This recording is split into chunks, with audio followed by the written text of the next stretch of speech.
लांबल्यामुळे पेरण्या खोळंबल्यात, बियाणं महागलंय, खत मिळत नाहीये। बुलढाणा जिल्ह्यामध्ये पाऊस लांबल्यामुळे पेरण्या सध्या खोळंबल्यात, शेतकरी पुन्हा चिंतेत सापडलाय। यावर्षी सरासरीपेक्षा कमी पावसाचा अंदाज हवामान खात्याने व्यक्त केलाय, त्यामुळे चिंता वाढली आहे। दुसरीकडे सरकारला शेतकऱ्यांकडे लक्ष देण्यासाठी सरकारची तयारी नाहीये, असंही शेतकऱ्यांचं म्हणणं आहे। शेतकऱ्यांच्या भावना जाणून घेतल्यात आमचे प्रतिनिधी प्रफुल्ल खंडारे यांनी।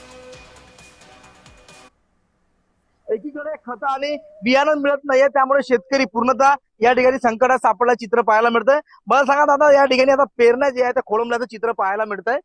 पावसाची प्रतीक्षा आहे? पावसाची अजून प्रतीक्षा आहे, पण कधी येणार पाऊसच येऊन नाही राहिला ना। पाऊस आल्यामुळे आमचं सगळं पेरणी लांबणीवर चालली, त्याच्यामुळे आमचं नियोजन हे उरलं सगळं।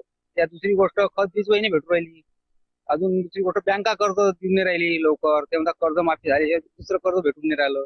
तर आमच्यामुळे एवढं संकट आहे की आता कसं काय शेती पेरा, म्हणजे पाऊस नसल्यामुळे सगळे अडचणी आहेत आम्हाला इकडे। कोणी शेतकरी असला तर त्याला आत्महत्याच करायला लागेल। सरकारनं डोळा उघडून पाहिलं तर बचाव होऊ शकते, नाही तर आता खत नाही, पैसा नाही, शेतकरी काय करू शकते भाऊ। पण वास्तविक पाहिलं तर शेतकऱ्याच्या भरोश्यावर मंत्र्यापासून जगतात ना, त्यांना पिकवून नाही तर काय खाताल तुम्ही? का सोनं खाताल, पैसे खाताल? शेतकऱ्यांकडे पैसे नाही आहेत पीक पेरण्यासाठी वगैरे, बँका कर्ज देत नाहीये।